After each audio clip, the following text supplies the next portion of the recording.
हाँ, अस्सलाम वालेकुम दोस्तों। कल जिस तरह एक वीडियो बनी और वो टॉपिक खैर काफ़ी लेंथी कह लें, उसको कॉम्प्लेक्स कह लें, जो भी कह लें, मगर बात वहाँ ख़त्म नहीं हुई थी। एहसास से बात शुरू हुई थी, यंग जनरेशन के पोटेंशियल से बात शुरू हुई थी। अब वो आइडेंटिफाई हमने करना था कि प्रॉब्लम्स हैं कहाँ पे। लाइक व्यूज़ में कॉन्फ्लिक्ट आना एक अलग बात है। ज़ाहिर है एक नेचुरल सी चीज़ है, हर एक की अप्रोच डिफरेंट होती है, मगर व्यूज़ के ऊपर जब इम्पोजिशन आ जाती है तो फिर बंदे को फ़ील होता है कि शायद मैं इस कन्वर्सेशन का हिस्सा नहीं रहा उस तरह जिस तरह मुझे होना चाहिए था। और यही वो प्रॉब्लम है कि जब ड्यूरिंग डिस्कशन, जो कि एक हेल्दी डिस्कशन अगर आप कहते हैं, तो हेल्दी डिस्कशन के कुछ प्रीरिक्विजिट्स होते हैं, उसमें सबको बराबर का मौका मिलता है, बात सुनी जाती है, बात समझी भी जाती है। तो वो इम्पोजिशन जो है वो पार्टिसिपेशन की जो परसेंटेज है उसको बहुत कम कर देती है। लाइक फिर उसमें ये नहीं होता कि हर कोई इक्वल स्टेक होल्डर है। उसमें पीपल फील लाइक कि हमें कन्वर्सेशन से बाहर किया गया है या हमारी बात सुनी नहीं गई प्रॉपर तरीके से। तो डिस्कशन के लिए बड़ा ज़रूरी है कि एटलीस्ट वो टेम्परामेंट रहे हम में कि सबको मौका मिले, इक्वालिटी हो। अच्छी बात किसी भी एंड से आ सकती है, किसी भी एज ग्रुप से आ सकती है। ज़्यादातर केसेस में ये होता है। अभी रिसेंटली लाहौर में ये केस हुआ कि सुनने में आया कि एक जो है वो इसी तरह सीनियर रैंकिंग जो पुलिस ऑफिशियल है, उन्होंने अपने सबॉर्डिनेट की बात को ख़ास घास नहीं डाली और उनको टैग कर दिया। तो उससे वो काफ़ी दिल बर्दाश्ता हुआ, उसको डिस्करेज हुआ। ज़ाहिर है जो कॉलेज टाइम से हमें स्कूल से बताया जाता था कि ठीक है आप बोलें। जहाँ तक बात रही अंग्रेज़ी में बोलने की, तो ज़ाहिर है वो हमारी क्योंकि मादरी ज़ुबान नहीं है तो उसमें गलतियाँ जो हैं वो होने का चांस बहुत ज़्यादा है।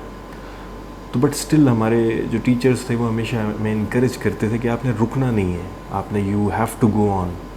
ठीक है, किसी से आपने कोई डिस्करेज करता है तो टर्न अ डेफ ईयर, उसकी बात इधर से सुने इधर से निकाल दें और लगे रहें। एक दिन आएगा कि you will learn the thing, learn the art of delivering a speech.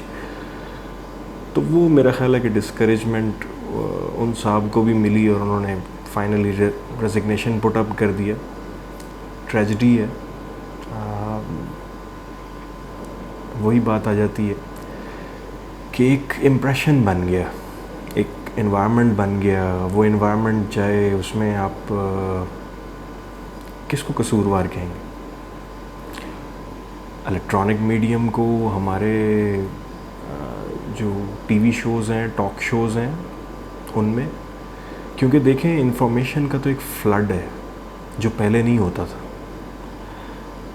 अब वो नॉलेज एक अलग चीज़ है, ये इंफॉर्मेशन का जो फ्लड है इसको एब्जॉर्ब करना हर किसी के लिए बड़ा डिफ़िकल्ट हो रहा है। एक वक्त में एक कैपेसिटी है इंसान के ब्रेन की भी कि वो एक ख़ास हद तक चीज़ों को एक्सेप्ट कर सकता है, एब्जॉर्ब कर सकता है, टू बी मोर प्रिसाइज।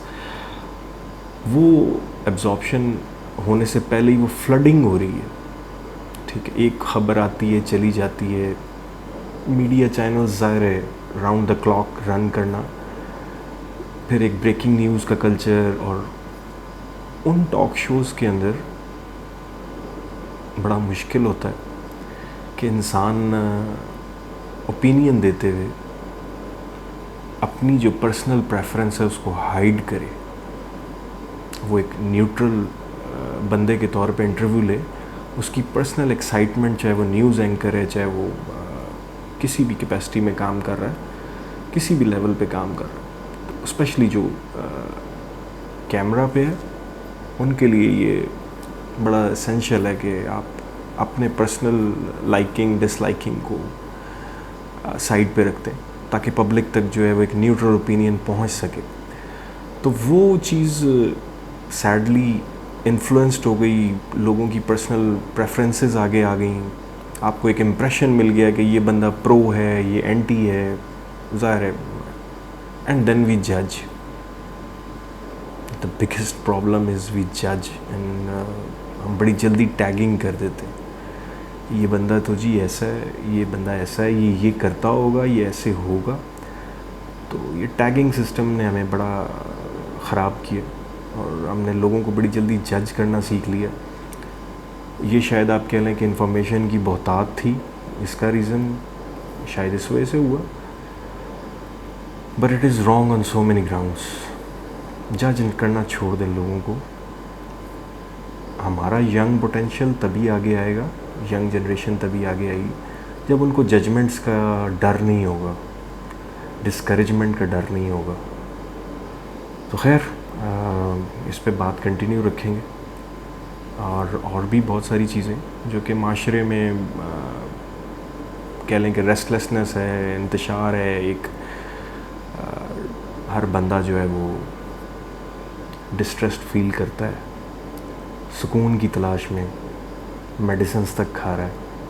तो सुकून हमारे अंदर है, वो सुकून हमें रवैयों से मिलेगा, पॉजिटिविटी से मिलेगा. वंस अगेन तो रवैयों को की जो जंग है, इसको सिर्फ इसलिए जीत लेना कि मेरा पॉइंट ऑफ व्यू अगले तक पहुंच जाए, किसी हद तक सेल्फिशनेस के कटहरे में आ जाता है. खैर ज़िंदगी रही, फिर मुलाकात होगी, फिर बातचीत होगी इसी चैनल पे. Thank you very much.